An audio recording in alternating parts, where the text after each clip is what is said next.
sage Vashishta, who was one of the Saptarishis, narrated the story of Padma, the princess, and sage Pipalad. At the time of his marriage, sage Pipalad was old and weak, but still Padma devotedly performed the duties of a faithful wife. To test her faithfulness towards her husband, Dharmaraj arrived at the bank of that river where Padma was taking her bath. He was in the guise of a young and handsome prince. He coaxed Padma to leave behind her old husband and come along with him. Padma became furious and cursed him. Dharmaraj became very pleased, and revealed his true identity. He also asked as to how the effects of her curse could be nullified. Padma told him that his sins would result in having 4 legs during the era of Satya, but they reduced to 3 during the era of Treta, which would again reduce to 2 legs during the era of Dwapara, and ultimately he would have only 1 leg during the era of Kali. Padma also told him that even his single leg would disappear during the ending phase of Kali. This would appropriately act as an atonement for your sins, said Padma. Dharmaraj blessed her by saying that she would have 10 sons and also that her husband would possess youth and long life for eternity. After listening to this story, Himalaya agreed for the marriage of Parvati with Shiva. The Saptarishis then went back to Lord Shiva and gave the good news to him. Himalaya then requested sage Garga to prepare a beautiful Lagna Patrikas, which were then sent to his near and dear ones. He then requested Vishwakarma to construct a beautiful mandap for the marriage, which was constructed by him, in a very short time. Lord Shiva's marriage procession, divine plays. Lord Shiva invited all of his Ganas to the marriage ceremony. He also instructed sage Narada to intimate all the deities, sages and the celestial entities. After getting the invitation from Shiva, everybody started making preparations to be a part of Shiva's marriage procession. The 7 mothers, Brahmi, Maheshwari, Kaumari, Vaishnavi, Varai, Indra and Chamunda dressed him up beautifully. Shiva then performed all the necessary karmas to pacify the planet. At last this wonderful marriage procession of Shiva proceeded towards the in-laws' house. Shiva proceeded with his marriage procession, which consisted of crores of his Ganas and deities like Vishnu, who were boarded on their vehicles. Even Narada and Lord Brahma were present in his, Shiva's, marriage procession. First of all, Shiva sent his son Mainak to receive them. When Maina saw that the marriage procession was coming, she curiously told Narada about her desire to see her son-in-law. Shiva understood the errands which her desire contained. He wanted to teach her a lesson. He sent all the deities one by one. Maina mistook each one of them to be Shiva, but was later informed by Narada that in fact they were not Shiva but the attendants of Shiva. Maina was very delighted and wondered how handsome the master, Shiva, must be, if the attendants were so handsome. Right then, Shiva arrived with his Ganas. His body coated with ashes. His Ganas too, were looking ferocious. Maina could not bear this horrible sight, and lost her consciousness. The maidservants arrived instantaneously, and helped Maina to regain her consciousness. She started crying and cursing everybody she thought was responsible for her daughter's marriage with Shiva. Nobody was spared, Narada, the Saptarishis and even her own sons. She even admonished Parvati by saying, "Did you do severe penance to get such a horrible husband like this, Shiva?" Lord Brahma and Narada tried to console and convince her, but it was of no avail. When Himalaya tried to intervene, he was soundly rebuked. Maina threatened him that if this marriage took place then it would be the last day of her life. At last Lord Vishnu arrived and tried to pacify her anger, by saying that her anger was baseless as she had not seen the real appearance of Shiva, which bestows benediction. Lord Vishnu and Narada then eulogized Shiva, who on being pleased showed his most They say humans are social animals, they can't live alone. fully satisfied. But you can live pretty well by yourself. Daughter's good fortune. At last Shiva entered the mandap, canopy, where marriage ceremony was going to be organized. He saw Parvati sitting there. Both of them were very delighted to see each other. After the marriage ceremony was over, Sage Garg helped Himalaya in performing the rite of Kanyadan, amidst the chantings of Vedic mantras. The women were singing auspicious songs. Himalaya presented large quantities of dowry to Shiva. Parvati's companions were engaged with Shiva, in jocular and humorous conversation. Rati, the wife of Kamadeva, seeing the moment opportune, arrived and requested Shiva to bring back her dead husband back to life. Her wailings made the other goddesses very sympathetic towards her. They too requested Shiva to make her dead husband back to life. Feeling pity on her condition, Shiva brought back Kamadeva back to life from the ashes which Rati had given to him. On seeing her husband alive, Rati's heart was filled up with extreme joy. Both of them eulogized Lord Shiva and expressed their gratitude. After the marriage ceremony was over, the marriage processionist sought the permission of Himalaya to make a move, but he requested them to remain there for some more days. Shiva's departure with Parvati to Kailash. Shiva remained at his in-laws' house for many days. One day he sought the permission of Himalaya to go back. Everybody became sad at the prospect of Shiva's departure. Especially Maina, who was very saddened by this news. At last it was time for Shiva to depart, for Kailash, accompanied by Parvati. Lord Shiva and Parvati were blissfully enjoying their marital status, unaware of the eagerness with which the deities were awaiting the arrival of their progeny. Tarakasura, the demon, continued tormenting the deities. When their miseries became unbearable they went to Lord Brahma, to seek their help. All of them then went to Lord Vishnu. They told him that even after passing of such a long duration of time, Parvati and Shiva had not yet become parents. They requested Lord Vishnu to remind Shiva about the purpose behind his marriage.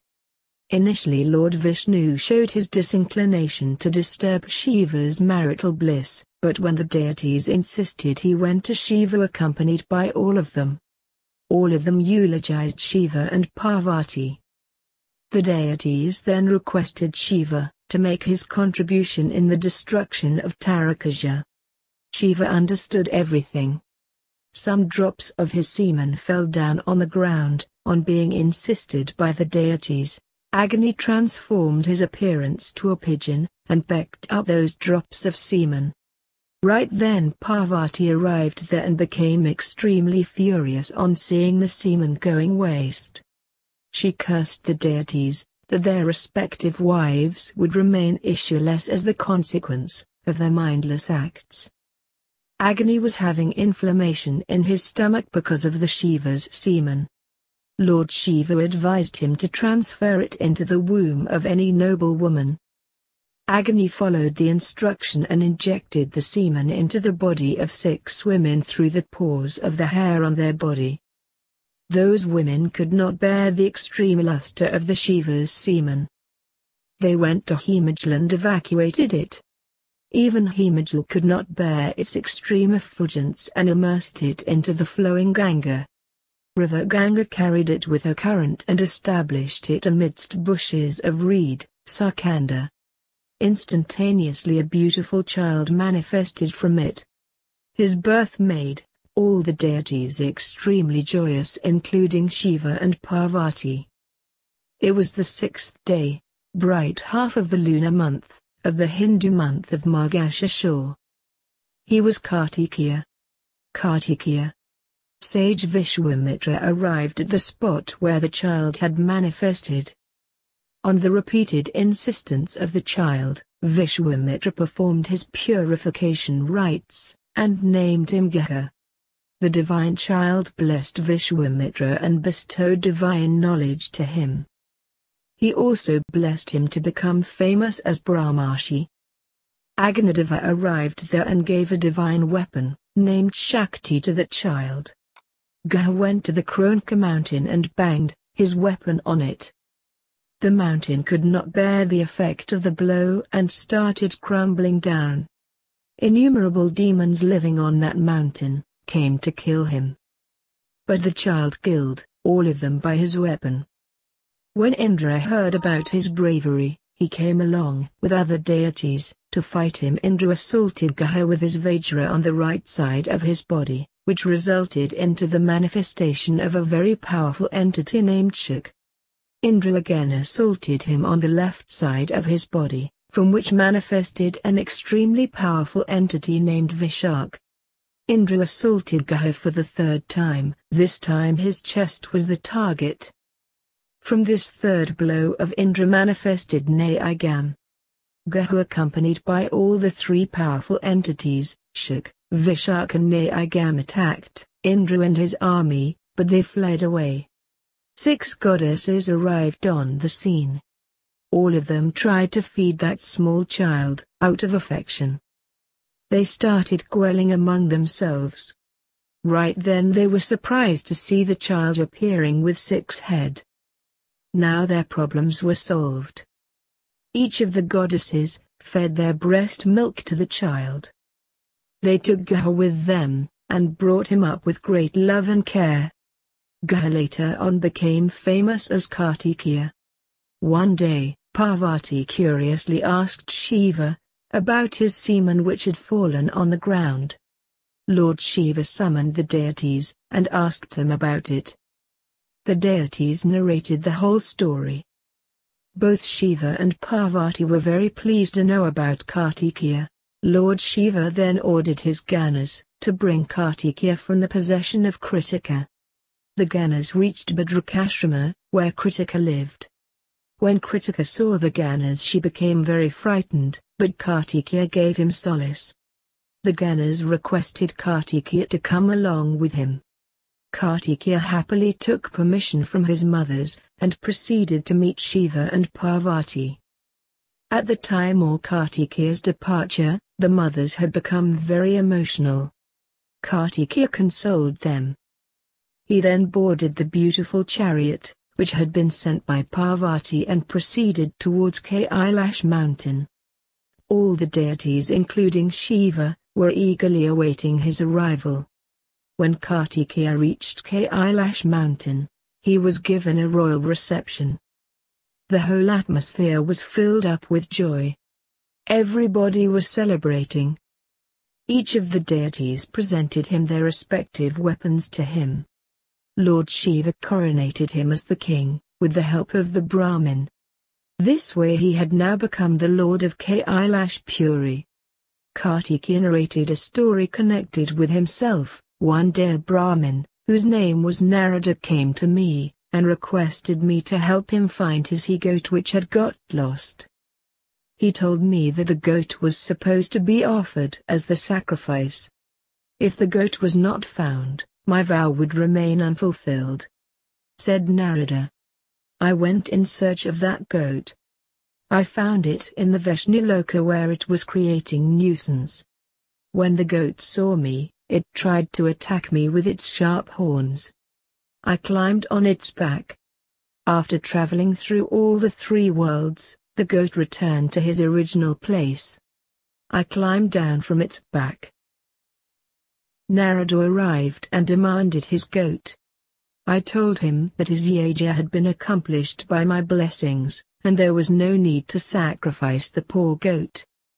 Narada, the Brahmin, went back satisfied. Killing of Tarakasura. The deities were very encouraged by the presence of Kartikeya amidst themselves. They were beaming with confidence and enthusiasm.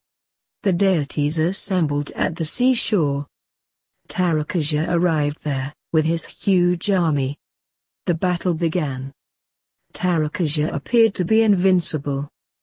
His blow was so severe that Indra fell down unconscious. All the Lokpalas met the same fate. After that, Tarakasura fought with Virabhadra, and made him unconscious. Even Lord Vishnu could not sustain for long and was ultimately defeated. Lord Brahma requested Kartikeya to fight with Tarakasura as nobody except him would be able to kill him. On being instructed by Lord Brahma, Kartikeya came forward to fight with Tarakasura. Tarakasura ridiculed the deities for taking the shield of a small child. "If he gets killed by me, the responsibility should lie on you," thundered Tarakasura. A fierce battle started between both of them, in which both of them got injured. At last, seeing an opportune moment, Kartikeya hit Tarakasura on his chest with his weapon, Shakti. The blow proved to be fatal, and Tarakasura died. Kartikeya's feat was hailed by all the deities. After killing Tarakasura, Kartikeya went to Mother Parvati, who affectionately took him into her lap. He was eulogized by all the deities. Killings of Pralam and Ganesha. The mountain, Crouch, who was tormented by the activities of the demon named Ganesha, went to Kartikeya and narrated his woeful tales. Kartikeya threw his weapon, Shakti, in the direction in which Ganesha lived. The weapon banged right on target and returned back to him. Ganesha was burnt to ashes.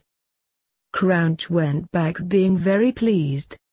The mountain, Crouch, established 3 Shivlingas to please Lord Shiva. The names of these 3 Shivlingas were Kumeshwar, Pratijeshwar, and Kapileshwar. Once upon a time, the deities were trying to reach the abode of Lord Shiva, Kailash mountain. Their preceptor Brihaspati was walking ahead of all of them. Meanwhile, a demon by the name of Pralam started creating turbulence. After being tormented by his activities, Kumud, son of Sheshnag, took Kartikeya's refuge. Kartikeya killed the demon with his divine weapon, Shakti. Ganesha. Once Narada had a desire to listen to the tales of Ganesha. Brahma replied, "There were various Ganeshas in different kalpas. During the period of Shweta Kalpa, Ganesha was born to Shiva and Parvati, when they went to Kailash mountain shortly after their marriage. Once while going to take her bath, Parvati instructed Nandi to stand guard at the entrance, and not to allow anybody to enter the premise without her permission. Lord Shiva arrived there by chance. Despite of Nandi's refusal to allow him in, he went inside. Parvati did not like this. One day it happened, so that once again, Parvati wanted to take her bath. She made an idol, from the dirt of her body. She made the idol alive and instructed him not to allow anybody without her permission. She also gave him a stick for his protection. Incidentally, Lord Shiva arrived once again. He tried to enter inside, but Ganesha refused to let him go inside. But when Shiva tried to go inside forcibly, Ganesha hit him with his stick. Lord Shiva became furious and ordered his Ganas to kill him. The Ganas of Shiva attacked Ganesha, but all of them were no match for him. After being defeated by Ganesha, the Shiva Ganas went to Shiva and narrated everything. While the Shiva Ganas were narrating their stories, Lord Brahma, Lord Vishnu and some other deities arrived there. Lord Brahma then went to Ganesha to convince him, but as soon as Ganesha saw him, he tried to attack Lord Brahma. Brahma came back, without achieving anything. After this, Lord Shiva himself came to fight Ganesha. Shiva severs Ganesha's head, later given elephant head.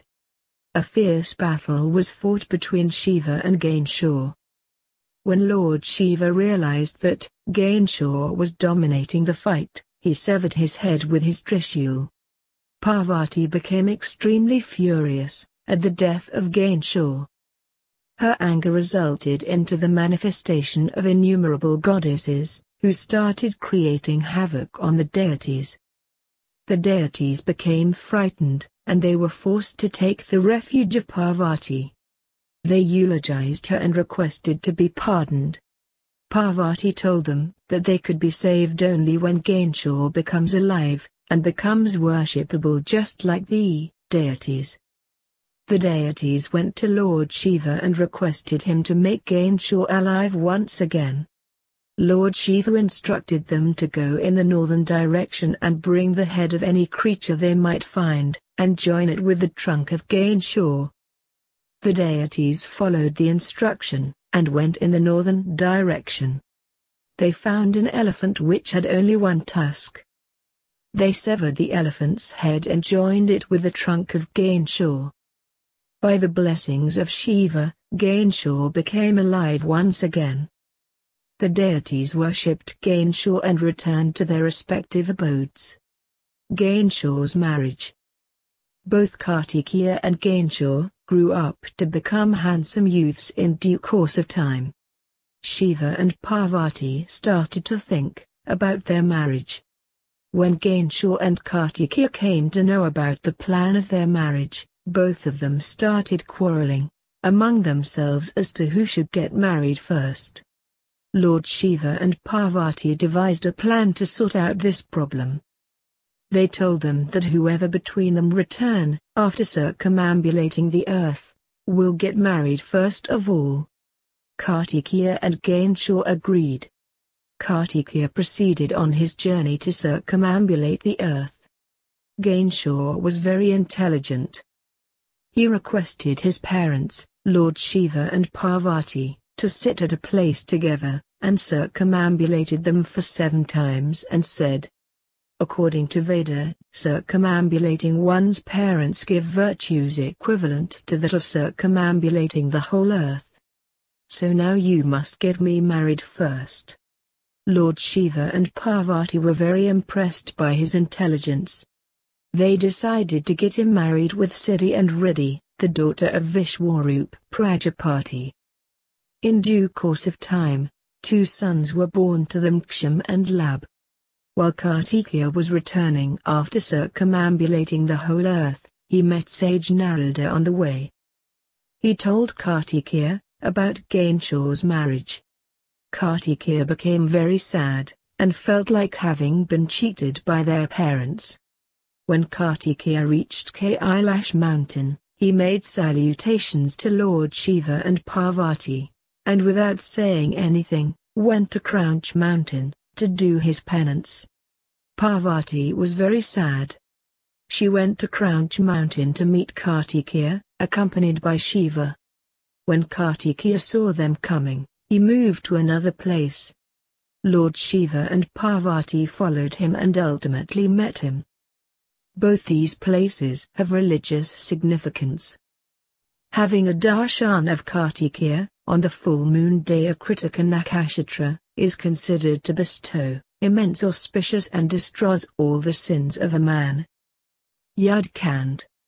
Tripura, the 3 demons. Narada requested Lord Brahma to narrate how Lord Shiva annihilated the demons.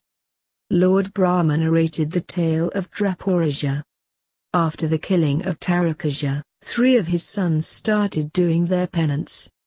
The eldest among them was Tarakasura, younger to him was Vidyamli, and Kamalaksha was the youngest. I, Brahma, became very pleased by their tremendous penance. They requested me to create 3 invincible forts for them, which should be full of all kinds of wealth and splendor and which nobody could be able to break. A golden fort was constructed for Tarakasura, for Kamalaksha a fort of silver was constructed, and for Vidyamli iron fort was constructed. I had ordered the demon named Maya to construct these forts. One of these forts was constructed in the sky, the other was constructed on the earth, and the third was constructed in the netherworld. After constructing the forts for them, Maya took the responsibility of protecting them. I, Brahma, warned the three demons that they would be killed by Lord Shiva. After this I came back. The three demon brothers started tormenting the deities. The deities went to Lord Brahma and narrated about their miseries. Lord Brahma instructed them to seek the help of Shiva. They went to Lord Shiva and explained about their woes. They also requested Shiva to eliminate those three demons. Lord Shiva instructed them to go to Lord Vishnu and said, "The Tripuras are very virtuous, so they could not be killed. You all must go to Lord Vishnu and try to seek his help." The deities then went to Lord Vishnu and made the same request.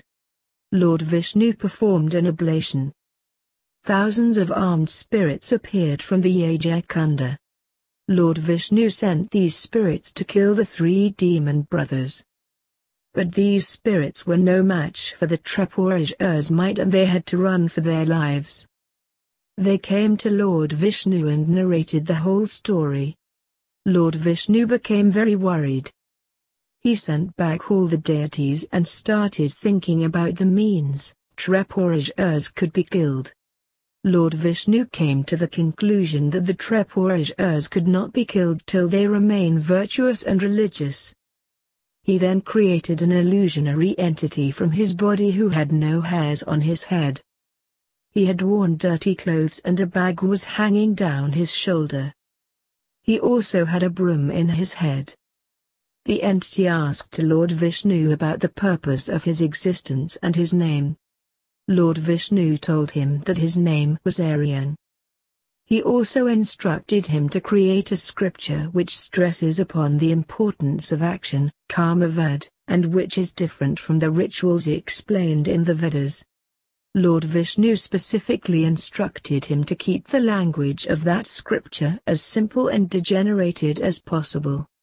Lord Vishnu then preached Aryan on the science of illusion, which stressed that the heaven or the hell does not exist anywhere else, but on this earth itself. Lord Vishnu instructed Aryan to get Tripuras initiated into with this philosophy so that the demon brothers become irreligious. Vishnu ordered Aryan to make his residence in a desert with his disciples. "You should propagate your philosophy when Kali Yuga arrives," said Lord Vishnu. After giving his instruction, Lord Vishnu disappeared. Aryan then created 4 illusionary entities from his being who were supposed to act as his followers. Their names were Rishi, Yati, Kirya, and Upadhyaya. Now the time had arrived to enter the forts of Tripuras. All of them entered the forts and in a gradual manner started increasing their influence.